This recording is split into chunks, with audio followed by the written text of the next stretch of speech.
آپ اپنے گھر کے اندر عورتوں کے ساتھ اتنا محبت پیار سے رہتے تھے کہ اپنی بیویوں کو خوش رکھتے تھے۔ نبی علیہ السلام نے فرمایا خیرکم خیرکم لأہلہ، تم میں سے سب سے بہتر وہ ہے جو اپنے اہل خانہ کے لیے بہتر ہو، وَأَنَا خَيْرُكُمْ لِأَهْلِي، اور میں تم سب میں سے اپنے اہل خانہ کے لیے سب سے بہتر ہوں۔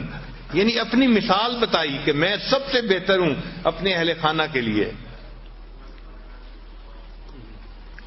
ایک مرتبہ نبی علیہ السلام اپنی ایک زوجہ کے ہاں تھے، اب دوسری زوجہ نے کوئی کھانا بنایا تو کھانا اچھا لذیذ تھا، ان کا جی چاہا کہ نبی علیہ السلام بھی یہ کھانا کھائیں۔ انہوں نے ایک مٹی کے پیالے میں وہ کھانا ڈال کے تو غلام کے ہاتھ بھیج دیا نبی علیہ السلام کی خدمت میں۔ تو نبی علیہ السلام تو دوسرے گھر تھے، جب وہاں کھانا لے کے وہ بندہ آیا تو اس نے کھانا پیش کیا، تو نبی علیہ السلام نے عائشہ صدیقہ عنہا کو فرمایا کہ اچھا آپ یہ کھانا لے لو۔ اب ان کو طبیعت کے اندر ناگواری محسوس ہوئی کہ میری باری کا دن ہے تو کھانا بھی مجھے سرو کرنے کی اجازت ہونی چاہیے۔ یہ کیا ہوا کہ میرا دن ہے اور کھانا کسی اور کی طرف سے آ رہا ہے۔ چنانچہ انہوں نے کھانا جو پکڑا تو اتنا بے دلی کے ساتھ کہ جیسے انسان ادھورے من سے کوئی کام کرتا ہے، اور وہ پیالہ زمین پہ گرا اور ٹوٹ گیا۔ اب ذرا سوچیں کیا سین ہوا ہوگا کہ کھانا جو لے کے آیا تو وہ پیالہ ہی ٹوٹ گیا، کھانا بھی نیچے گر گیا۔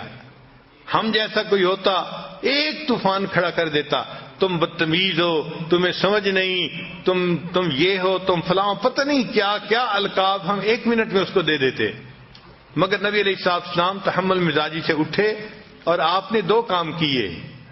پہلا کام یہ کیا کہ وہ جو پیالہ ٹوٹ گیا تھا اس کے بدلے میں حضرت عائشہ صدیقہ عنہا کے گھر کے اندر سے ایک پیالہ لے کے وہ اس کو واپس دے دیا، بھئی وہ پیالہ ٹوٹ گیا، اس کے بدلے تم یہ پیالہ لے جاؤ۔ اور پھر اسے فرمایا غارت امو کی، اصل میں تمہاری والدہ کو غیرت آ گئی تھی اس لیے ایسا ہو گیا، یعنی اس کو سمجھا بھی دیا۔ تو یہ عورت کی فطرت ہوتی ہے، اس کو کچھ چیزیں فیل ہوتی ہیں، شریعت نے بھی اس کا پھر لحاظ رکھا ہے۔ تو دیکھیں نبی علیہ السلام نے کتنے اچھے طریقے سے اس معاملے کو سلجھا دیا۔ تو اگر گھر میں کوئی معاملہ ہو جائے تو یہ مرد کی ذمہ داری بنتی ہے کہ وہ ان معاملات کو پیار محبت سے سمجھداری سے سلجھا دے۔ ایک مرتبہ سیدہ صدیقہ رضی اللہ تعالی عنہا اور نبی علیہ السلام کے درمیان کسی معاملے میں بات ہو رہی تھی۔ اچھا ابھی بات ہو رہی تھی اور اتنے میں سیدنا صدیق اکبر رضی اللہ تعالیٰ عنہ ملنے کے لیے تشریف لے آئے۔ تو نبی علیہ السلام نے فرمایا کہ بہت اچھا، ابوبکر آگے ہیں تمہارے والد ہیں، ہم ان کو ثالث بنا لیتے ہیں کہ یہ ہمارے معاملے کا فیصلہ کر لے۔ چنانچہ ابوبکر صدیق عنہ کو اندر بلا لیا۔ وہ اندر تشریف لائے تو دیکھا کہ عائشہ صدیقہ رضی اللہ تعالیٰ عنہ کسی بات پہ نبی علیہ السلام سے ذرا خفا محسوس ہو رہی تھی۔ چنانچہ نبی علیہ السلام نے فرمایا عائشہ بات پہلے تم کرو گی یا میں کروں؟ یعنی کون پہلے بات کرے گا؟ تو عائشہ رضی اللہ عنہا نے آگے سے جواب دیا آپ پہلے بات کریں مگر جو کہیں سچ سچ کہیں۔ اب ایک فطرت ہوتی ہے نا، بات ہوتی ہے، تو انہوں نے یہ لفظ کہہ دیے کہ جو کہیں سچ سچ کہیں۔ اچھا ابوبکر صدیق عنہ تو عاشق صادق تھے، ان کو بڑا غصہ آیا، اچھا نبی علیہ السلام کے سامنے یہ بات کہہ رہی ہے۔ انہوں نے تو بیٹی تھی نا، تو انہوں نے ایک تھپڑ لگایا عائشہ صدیق عنہ کو اور فرمایا کہ تمہارا کیا خیال ہے نبی علیہ السلام سچ نہیں بولیں گے؟ اب جب تھپڑ پڑا تو خیال تھا کہ دوسرا بھی پڑ جائے گا، تو عائشہ صدیقہ عنہا نبی علیہ السلام کے پیچھے آ کے چھپ گئیں۔ اچھا جب نبی علیہ السلام کے پیچھے آ کے چھپ گئیں تو نبی علیہ السلام نے بھی محسوس کیا کہ اس کے والد کو غصہ آ گیا ہے، تو ہو سکتا ہے کہ ایک دو اور بھی وہ لگا دے۔ تو نبی علیہ السلام نے فرمایا ابوبکر ہم نے تو آپ کو ثالث کے طور پہ متعین کیا تھا، یہ تو نہیں کہا تھا کہ آپ مارنا ہی شروع کر دیں۔ اچھا ایسا ہے کہ آپ تشریف لے جائیں، ہم میاں بیوی آپس کا جھگڑا خود سمیٹ لیں گے۔ جب یہ فرمایا تو ابوبکر صدیق عنہ تشریف لے آئے۔ جیسے ہی ابوبکر صدیق عنہ باہر نکلے تو نبی علیہ السلام نے مسکرا کے عائشہ صدیق عنہ کو دیکھا اور فرمایا دیکھا کہ بوڑھے کے دوسرے تھپڑ سے میں نے تجھے بچایا، اگر میں نے بچاتا تو بوڑھے کا دوسرا تھپڑ بھی تمہیں لگ جاتا۔ تو مقصد یہ ہے کہ گھروں میں اس قسم کی چھوٹی چھوٹی باتیں ہونا ممکن ہے، اس کی توقع رکھیں، یہ ہوگا، ایسا نہیں کہ ہو ہی نہیں سکتا، ہوگا۔ نیک سے نیک گھروں میں بھی مس انڈرسٹینڈنگ ہو جاتی ہیں، الجھنیں ہو جاتی ہیں، مگر ان کو سلجھا لینا یہ عقل مندی ہوتی ہے، ان کو اچھے طریقے سے جو ہے وہ ڈیل کر لینا یہ عقل مندی ہوتی ہے۔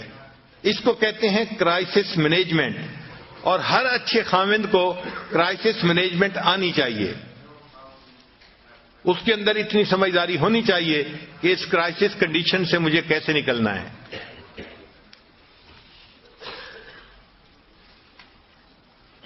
نبی علیہ الصلوۃ والسلام کی اہلیہ صاحبہ تھی سیدہ صفیہ رضی اللہ تعالی عنہا، تو خیبر کے جو بادشاہ تھا اس کی یہ بیوی تھیں، شہزادے کی بیوی تھیں۔ صاف ظاہر ہے کہ جو شہزادے کی بیوی ہو وہ عورتوں میں بہت خوبصورت اور ہنرمند ہوتی ہے، شہزادہ ایسے تو کسی کو بیوی نہیں چنتا۔ تو بہرحال نبی علیہ الصلوۃ والسلام سے جب نکاح ہوا تو نبی علیہ الصلوۃ والسلام کے پاس آئیں، اللہ نے ان کو حسن و جمال بھی بہت دیا تھا اور یہ اچھا کھانا بھی بہت بنایا کرتی تھیں، بہت اعلیٰ کھانا بنایا کرتی تھیں، جس کی وجہ سے ان کے ساتھ دوسری امہات المومنین کی کئی مرتبہ ذرا انبن ہو جاتی تھی۔ اچھا، ایک مرتبہ ایک ام المومنین نے ان کو کہہ دیا، اے یہودیہ کی بیٹی، یہودیہ کی بیٹی، یعنی ان کے چونکہ اوپر کے سب لوگ یہودی تھے اور یہ مسلمان ہوئی تھیں تو ان کو یہودیہ کی بیٹی کہہ دیا، جس پہ وہ بہت دکھی ہوئی اور انہوں نے رونا شروع کر دیا۔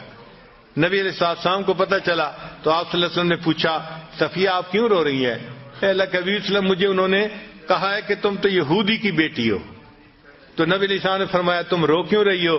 تم اسے کہتی کہ نہیں، میں ہارون علیہ السلام نبی کی بیٹی ہوں، ان کے خاندان سے تھیں، اور میرے چچا موسیٰ علیہ السلام تھے اور میرے خاوند بھی اللہ کے نبی ہیں، تم ان کو یہ جواب کیوں نہیں دیا؟ تو دیکھیں کتنی سمجھداری کی بات کی، ان کا دل خوش ہو گیا یہ سن کے کہ واقعی میں کوئی گری پیڑی چیز نہیں ہوں، میرے اوپر کے اجداد میں حضرت ہارون علیہ السلام بھی نبی تھے اور میرے چچا حضرت موسیٰ علیہ السلام بھی نبی تھے، اور اس وقت میں نبی علیہ السلام کی بیوی بھی ہوں، میرے خاوند بھی نبی ہیں۔ تو نبی علیہ السلام نے فرمایا تم ان کو یہ جواب دے دیتی۔ تو اس طرح جب بھی کوئی گھر کے معاملہ ہو تو اس کو اچھے طریقے سے سلجھا دینا یہ خاوند کی ذمہ داری ہوتی ہے۔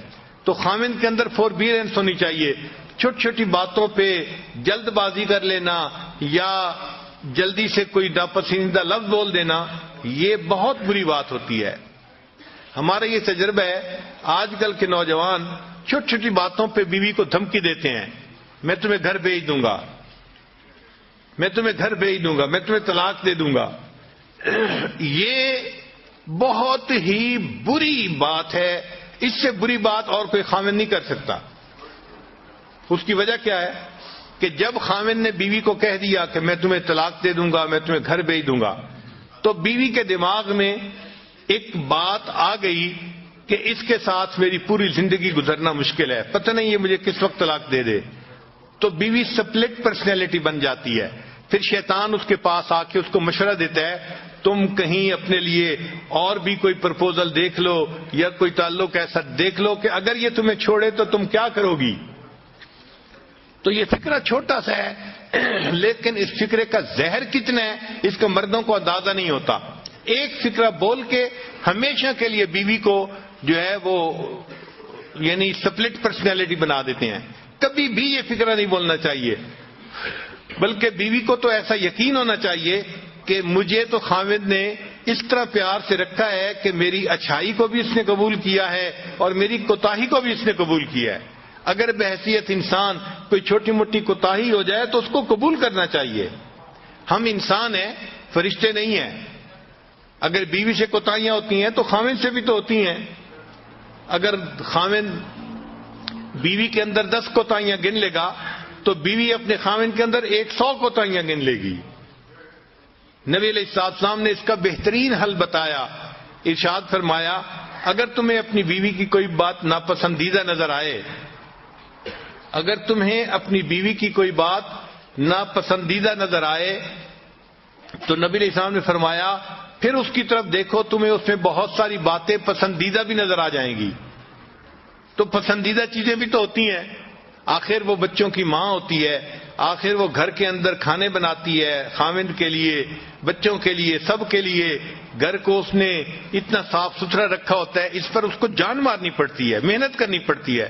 خود بخود یہ کام نہیں ہو جاتے. اگر وہ اتنا سب کچھ کر رہی ہے تو اس کو کریڈٹ بھی ملنا چاہیے. باقی رہ گئی بات کہ بھائی چونکہ اس کی جذباتی سوچ ہوتی ہے تو کئی مرتبہ وہ الٹی سیدھی بات بھی سوچ لیتی ہے، کر جاتی ہے. تو تحمل مزاجی سے کام کرنا چاہیے. چنانچہ ایک صاحب تھے، وہ اپنی بیوی کی زبان سے ذرا تنگ تھے. مرد کا ہاتھ قابو میں نہیں ہوتا، عورت کی زبان قابو میں نہیں ہوتی. تو اس نے سوچا کہ میں امیر المومنین حضرت عمر رضی اللہ عنہ کے پاس جاتا ہوں اور ان سے جا کے پوچھتا ہوں کہ میں اس بیوی کا کیا کروں. تو عمر رضی اللہ عنہ تو بڑے جو ہے وہ دبدبے والے اور ہمت والے ہیں. تو صاف ظاہر ہے وہ مجھے کہیں گے کہ ذرا اس کو سیدھا کر دو، تو میں پھر خوب کٹائی کروں گا اس کی. چنانچہ یہ نیت لے کے کہ مجھے پٹائی کا NOC مل جائے گا اور پھر مسئلہ حل ہو جائے گا، وہ حضرت عمر رضی اللہ عنہ کے پاس آئے. ابھی دروازے کے باہر کھڑے تھے کہ وہ سنا کہ حضرت عمر رضی اللہ عنہ سے ان کی بیوی اونچی اونچی زبان میں بات کر رہی تھی، اونچی آواز میں بات کر رہی تھی. اب وہ صحابی تھوڑی دیر تو سنتے رہے اور تھوڑی دیر کے بعد پھر وہ کہنے لگے کہ چلتے ہیں، جب یہی اپنی بیوی سے سن رہے ہیں تو میں ان سے کیا پوچھوں گا. اچھا جب وہ جانے لگے تو عمر رضی اللہ عنہ باہر تشریف لائے. تو عمر رضی اللہ عنہ نے اس سے پوچھا کہ بھائی آپ کیوں جا رہے ہیں؟ اس نے کہا جی میں ایک بات پوچھنے آیا تھا، لیکن آپ ہی کے ساتھ وہی کچھ بیت رہا ہے جو میرے ساتھ بیتتا ہے، تو میں آپ سے کیا پوچھتا. تو حضرت عمر رضی اللہ عنہ نے اس کو سمجھایا کہ دیکھو یہ میری بیوی ہے، یہ میرے لیے باورچن بھی ہے، میرے لیے درزن بھی ہے، میرے لیے گھر کی بنگن بھی ہے، میرے بچوں کی ماں بھی ہے. اگر میری خاطر یہ گھر کے اتنے کچھ کر سکتی ہے تو کیا میں اس کی صرف بات کو برداشت نہیں کر سکتا. یہ عمر رضی اللہ عنہ نے اس کو سمجھایا. اس بندے کو بات سمجھ میں آ گئی کہ واقعی ہمیں ان سے تحمل مزاجی کے ساتھ گفتگو کرنی چاہیے. اور ایک کتاب میں لکھا ہے کہ آپ لوگوں کو پتہ ہے کہ بیوی حضرت عمر رضی اللہ عنہ سے کیا بات کر رہی تھی؟ عجیب سی بات تھی، سن کے حیران ہو جائیں گے. وہ کہہ رہی تھی آپ جو رات کو مدینے میں گشت کرنے کے لیے جاتے ہیں نا، آپ اصل میں مدینے کی عورتوں کو دیکھنے کے لیے جاتے ہیں. اللہ اکبر کبیرہ، اللہ اکبر کبیرہ. یعنی حضرت عمر رضی اللہ عنہ کا مقام دیکھیں کہ جن کو نبی علیہ السلام فرماتے ہیں کہ جس راستے پہ عمر جاتا ہے شیطان اس راستے کو چھوڑ دیتا ہے. جن کی دعائیں نبی علیہ السلام نے مانگی، جو اسلام کے لیے مؤید اور مددگار بن کے آئے، اور جو خلیفہ راشد تھے، ان کے بارے میں بیوی کی سوچ دیکھو، الگ سوچ ہے نا ذرا. تو وہ کہنے لگی کہ آپ تو رات کو پہرا جو دیتے ہیں نا مدینے میں جا کے، تو اس لیے دینے جاتے ہیں کہ آپ چاہتے ہیں کہ میں مدینے کی عورتوں کو جا کے دیکھوں. تو عورتیں ہیں بیچاری ناقصات العقل، اس لیے ان کو کہا گیا. تو وہ اس قسم کی باتیں سوچ لیتی ہیں، ذہن میں رکھ لیتی ہیں اور کئی مرتبہ الٹی سیدھی بات کر مارتی ہیں. تو ان سے تحمل مزاجی ہی سے پیش آنا چاہیے. نبی علیہ السلام نے یہی بات سکھائی.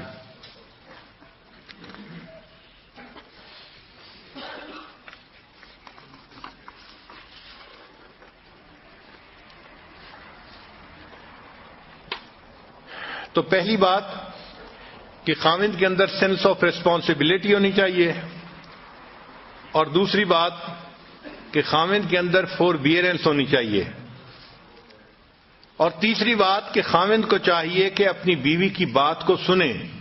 یہ ایک ایسی غلطی ہے جو آج کے زمانے میں بہت سارے لوگ کرتے ہیں. فرصت ہی نہیں ہوتی بیوی سے بات سننے کی. حالانکہ اللہ تعالیٰ نے بیوی کی وائرنگ ہی ایسی کی ہے کہ جب خاوند شام کو گھر آتا ہے تو وہ اپنے گھر کی ساری کارگزاری سنائے بغیر نہیں رہ سکتی. وہ بات اس کے منہ سے نکلنی ہی ہوتی ہے. لیکن خاوند اگر اس کی بات نہیں سنتا تو پھر اس کا نقصان ہوتا ہے. اس نے بات تو کرنی ہے، وہ پھر یا اپنی کسی کلاس فیلو سے کرے گی، یا بہن سے کرے گی، یا اپنی والدہ سے کرے گی. اور جب وہ کسی تیسرے سے بات کرے گی تو ان کے مشورے ضروری نہیں کہ کوئی بہت مناسب ہوں اور جچے تلے ہوں، وہ الٹے سیدھے مشورے بھی ہو سکتے ہیں۔ ہمارے حضرت رحمۃ اللہ فرمایا کرتے تھے کہ میاں بیوی آپس میں ایک دوسرے کی وجہ سے کبھی نہیں جھگڑتے، ہمیشہ تیسرے کی وجہ سے جھگڑے ہوتے ہیں۔ اور واقعی ہم نے دیکھا ہے کہ جھگڑے کی بنیاد ہمیشہ کوئی نہ کوئی تیسرا ہوتا ہے، چاہے وہ لڑکی کی ماں ہو، لڑکی کی بہنیں ہوں، یا لڑکے کی والدہ ہو، لڑکے کی بہنیں ہوں، کوئی نہ کوئی تیسرا ہوتا ہے جو میاں بیوی کی ایکویشن خراب ہونے کا ذریعہ بنتا ہے۔ تو اس لیے خاوند کی یہ ذمہ داری ہے کہ جب وہ باہر سے آئے تو وہ 15-20 منٹ اپنی بیوی کے پاس بیٹھے اور اس سے اس کی بات چیت سنیں جو وہ کہنا چاہتی ہے۔ اچھا، یہ ضروری نہیں کہ اس بات چیت کا جواب بھی فوراً دیں، بیوی کو جواب نہیں فوراً چاہیے ہوتا، صرف بیوی نے کارگزاری سنانی ہوتی ہے۔ بس آپ توجہ کے ساتھ اس کی بات کو سنیں، اس کے ساتھ آئی کنٹیکٹ رکھیں تاکہ وہ فیل کریں کہ بڑی توجہ سے میری بات سنی جا رہی ہے۔ جب وہ بات کر لے گی نا تو وہ بڑی مطمئن ہو جائے گی۔ تو لسن ٹو یور وائف، یہ خاوند کی ذمہ داری بنتی ہے۔ پھر ایک صفت اور کہ گھر کے ماحول کو نیکی پر رکھنا، یہ خاوند کی ذمہ داری ہوتی ہے۔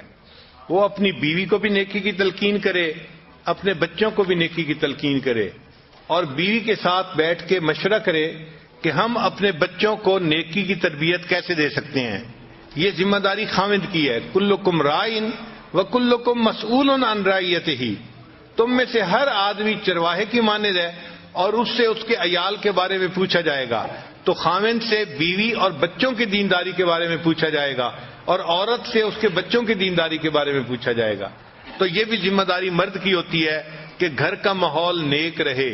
ایسی آزادی نہ کرے کہ جی بیوی ٹی وی لے کے آ گئی ہے اور بیوی نے یہ لگوا لیا ہے اور بیوی نے یہ کر دیا ہے اور بچوں کے ذمے، ایسی بات ہرگز نہیں۔ مرد کی ذمہ داری ہوتی ہے، نیکی کے اوپر کمپرومائز نہیں ہے، لیکن اس کو امپلیمنٹ محبت پیار سے کرے، اکھڑ مزاجی سے نہ کرے۔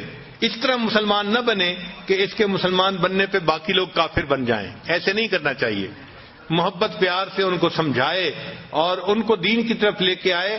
محبت پیار ایسا نسخہ ہے کہ گھر کے سارے لوگ دین کے اوپر آ جانا آسانی سے آ جاتے ہیں۔ ایک مرتبہ لاہور کا ایک نوجوان میرے پاس آیا، اب اس کی شادی 1-2 مہینے پہلے ہوئی تھی، اور شادی کے چند ہی دنوں بعد یہ سلسلے میں داخل ہو گیا، بیعت ہو گیا۔ اب اس نے چہرے پہ داڑھی بھی سجا لی، نمازیں بھی پڑھنی شروع کر دیں، تو نیکی پہ آ گیا۔ اللہ کی شان کے ایک دن میرے پاس آیا، غصے میں تھا۔ میں نے پوچھا خیریت ہے؟